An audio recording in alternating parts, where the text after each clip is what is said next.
नमस्कार. आपली वाडी आपली झाडी या यूट्यूब चॅनलमध्ये सरसे स्वागत करतो. मित्रो, मी काही कार्यक्रमानिमित्त या श्रीगोंदा तालुक्यात आलेलो आहे. पहा मित्रो, मी तुम्हाला आता इथं दाखवतो. माझ्या पाठीमागच्या बाजूला पहा एक असं टेकडी दिसते, डोंगर, आणि आजूबाजूला सुद्धा सगळे डोंगरच दिसतात. परंतु त्या ठिकाणी पहा कसं वृक्षारोपण केलेलं आहे त्या लोकांनी. एक स्मशानभूमी आणि दशक्रिया विधीचे ते ठिकाण आहे. त्या ठिकाणी पहा कसं वृक्षारोपण केलं आहे. अगदी डोंगर आणि अशा कठीण अशा माळरानावर ते वृक्षारोपण आहे मित्रो. आणि ते मी आता तुम्हाला दाखवतो.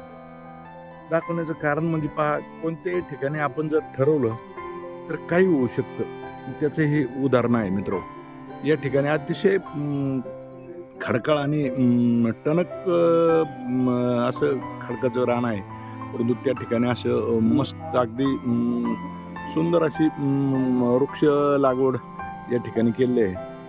आणि त्याच्यामुळे अतिशय ते जरी दुःखाचं ठिकाण असलं परंतु त्या वृक्षाच्या परिसरात बसल्यामुळं आणि त्या पाण्यामुळं लोकांना दुःख विसरून अगदी विरंगुळाला मिळाल्यासारखं होतं. आलेल्या लोकांना सुद्धा, किंवा जे काही दुःखांकित जे नातेवाईक असतील, परंतु ते वृक्षामुळं अतिशय प्रसन्न अशा वातावरणात हे लोक या ठिकाणी कार्यक्रमात बसलेले आहेत. तुम्हाला दाखवतो मी आता. माझ्या पाठीमागं बाजूला मोठा डोंगर दिसतो तुम्हाला परिसरात. पहा, अतिशय मोठे डोंगर आहेत. मी सगळ्या बाजूला दाखवतो.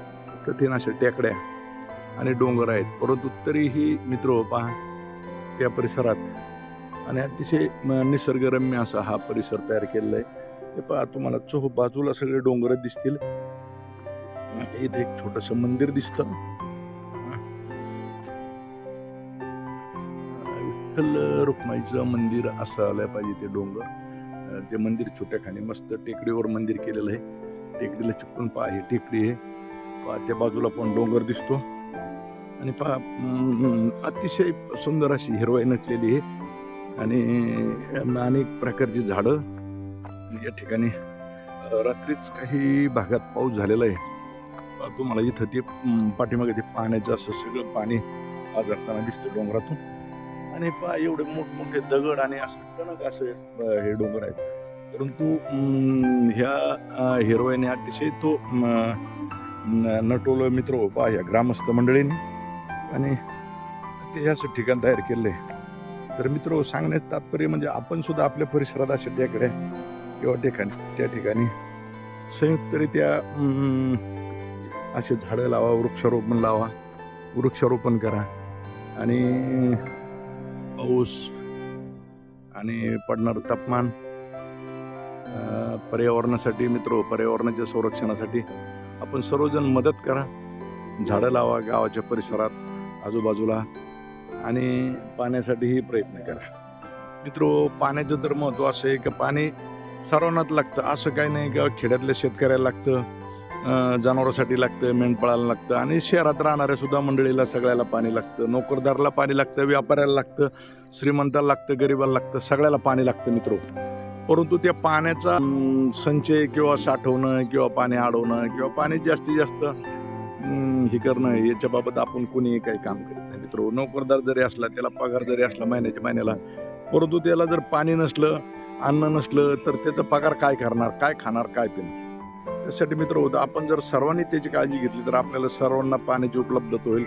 आणि मित्र, खेड्यातल्या माणसाला किंवा शेतकऱ्याला कमीत कमी पाण्यात त्यांना ती सवय झाली असती. ते टंचाईच्या काळात सुद्धा ते दखून घेतात. परंतु नोकरदार म्हणा, शहरातले व्यापारी किंवा श्रीमंत लोक, आमदाराला पाणी लागतं, खासदाराला लागतं, मंत्र्याला लागतं, आपल्या जगातल्या सर्व प्राण्यांना, माणसांना, झाडांना, सजीवांना, सर्वांना पाणी लागतं. आणि कोणी श्रीमंत झाला आणि त्याला आता पाण्याची गरज नाही असं काही नाही मित्र. सर्वांनाच पाणी लागतं. त्यासाठी पाण्याचा सुद्धा आपण जास्तीत जास्त काटकसरीने वापर करून पावसाळ्याच्या कालावधीत जास्तीत जास्त पाणी साठवण्याचा, अडवण्याचा प्रयत्न करा मित्र. आणि त्याच्यातून निश्चित आपली सर्वांची प्रगती आणि पाणी आणि पर्यावरण याला नक्की मदत होते मित्र. तर आपण या उन्हाळ्यात अतिशय सर्वांनी पाण्याच्या टंचाईच्या झळा सोसलेल्या आहेत. शेतकऱ्यांनी सर्वांनी जास्तीत जास्त खरं तर शेतकऱ्यांनी या गोष्टीकडे लक्ष दिलं पाहिजे. ग्रामीण भागातल्या लोकांनी, त्यांना पाण्याची अडचण येतात. परंतु ग्रामीण भागातले लोक अतिशय पाण्याच्या बाबतीत निष्काळजीपणे वागतात आहे. त्यावेळी शेतीच्या बाबतीत पाण्याच्या बाबतीत मोठ्या प्रमाणात पाण्याचा उपसा करून पाणी उपसण्याची जशी खेड्यापाड्यात मित्र स्पर्धा लागते, जास्तीत जास्त पाणी उपसून आपल्या शेतीला देण्याचा प्रयत्न करतात आणि गरज नसताना सुद्धा अनेक शेतकरी पाणी उपसून पिकांना पाणी द्यायचा प्रयत्न करतात. मात्र पाणी नसल्यानंतर मात्र फक्त ओरड करतात, पाण्याची खूप टंचाई आहे, पाणी नाही. परंतु तेच पाऊस झाल्यानंतर त्या पाणी साठवण्यासाठी किंवा पाणी अडवण्यासाठी कोणतेही प्रयत्न करीत नाही आणि प्रत्येकजण खेड्यातला अतिशय निष्काळजीपणे वागत असतो आणि त्यावेळी अतिशय जनावराला टँकर विकत घेऊन लांबून दूरवरून पाणी आणणार. परंतु ज्यावेळी पाणी पडतं त्यावेळी मात्र ते अतिशय निष्काळजीपणे वागतात.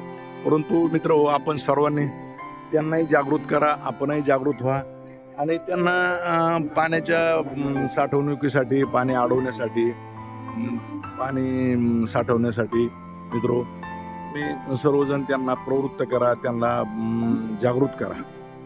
आता मी तुम्हाला थोड्याच वेळात पुन्हा त्या ठिकाणी दशक्रियाविधीच्या ठिकाणावर तसं पाणी वाहतंय सुंदर आणि झाडे कशी आहेत हे सुद्धा तुम्हाला मी दाखवतो. पहा मित्रो, या झाडं ज्या ठिकाणी आहेत त्या ठिकाणी पहा जनावरांसाठी लागणारा चारा सुद्धा अतिशय मोठ्या प्रमाणात वाढलेला आहे. इतर ठिकाणचा चारा आपल्याला लहान दिसतो, परंतु ह्या झाडांच्या आडोशाला आणि झाडापासून झाडावर पाडणारं पाणी जास्तीत जास्त प्रमाणात ते जमिनीत मुरतं आणि चारा वाढण्याला मदत होते आणि त्याचा मित्र निश्चित जनावरांसाठी फायदा होतो. या ठिकाणी तुम्ही पाहू शकता की ते अगदी चारा ज्या झाडाच्या सानिध्यात चारा आहे तो अतिशय ते चाऱ्याची वाढ झालेली आहे आणि ते जनावरं, पशु पक्षी, प्राणी यांना पहा मित्र जास्त प्रमाणात खायला मिळतो आणि इतर ठिकाणचा तो चारा आहे तो थोडासा बारीक प्रमाणात दिसतो. पहा मित्र, तुम्ही पाहता इथं हा फरक असतो झाडांचा. झाडाचे आहेच पहा मित्र. पहा या ठिकाणी तुम्हाला मग सांगितल्याप्रमाणे पहा अतिशय सुंदर असे या अमरधाम आणि दशक्रियाविधीच्या परिसरात ह्या पिसुडे खांडच्या गावाने तालुका श्रीगोंदा जिल्हा अहमदनगर आयल्यानगर या ठिकाणी अतिशय सुंदर असे झाडं लावले आहेत आणि तो परिसर निसर्गरम्य तयार केला आहे. आणि या ठिकाणून पहा तुम्हाला शेजारी लगेच पाऊस झालेला आहे चांगला.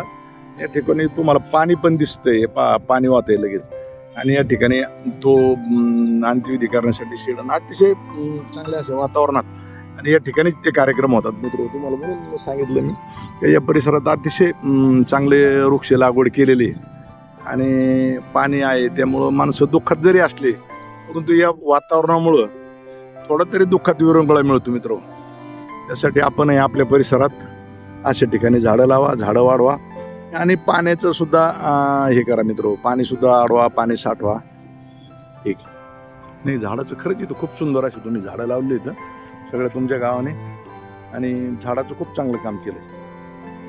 वर ते पाण्याच्या टाक्या आणि एवढं दगड धोंडे खडक असून सुद्धा झाडं खूप चांगले जगवले तुम्ही. या ठिकाणी पहा मित्र, अगदी गावाच्या जवळ हा एरिया आहे, गावाला अगदी चिकटून आहे, परंतु पहा जनावरांपासून आणि सगळ्या गोष्टीपासून या लोकांनी अतिशय झाडांचं संगोपन आणि संवर्धन केलं आहे आणि त्याच्यामुळे अतिशय हा परिसर माणसाला झालेलं दुःख निश्चित विसरायला होतो. मित्र, पण आपण हे अगदी याच पद्धतीने आपल्या परिसरात जर असं वातावरण असं ठिकाणं असतील तर आपण निश्चित मित्र त्या ठिकाणी डेव्हलपमेंट करा आणि काहीतरी झाडाचं वृक्ष लागवड करा, वृक्ष संवर्धन करा, झाडांना जपा आणि झाडं वाढवा. हे सगळे अतिशय मोठ्या प्रमाणात इथं मोठे बस स्टँड आहे आणि मोठे ठिकाणी आणि वडाचे पिंपळाचे झाडं सुद्धा फार पूर्वीपासून या ठिकाणी लावलेले आहेत आणि आपण हे आपल्या गावाच्या परिसरात आणि अशा परिसरात मित्र हे झाडं लावा. नक्कीच तुम्हाला त्याचा फायदा आणि आपल्या गावाला सावली, पशु पक्ष्यांना खाद्य दिल्याशिवाय हे झाडं राहणार नाही. मित्र पहा, तुम्हाला आत्ताच मी दाखवलं होतं या ठिकाणी पहा जे जुने अतिशय सुंदर असे वडाचे झाडं येतं. कमीत कमी 100 वर्षापूर्वीचे ते झाडं असावं आणि अतिशय सुंदर अशी त्याची सावली मित्र पहा आणि मोठमोठे झाडं झालेले त्याच्यामुळे या परिसराला निश्चित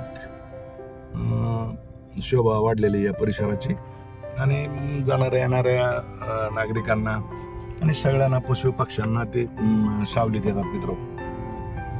आपली वाडी आपली झाडी आपले पाणी या अनुषंगानं सध्याच्या युगातलं समाज माध्यमांचं भान लक्षात घेऊन याच नावानं एक YouTube चॅनल काढून फेसबुक पेज तयार करून यावरून ते आपल्या पोस्ट टाकणार.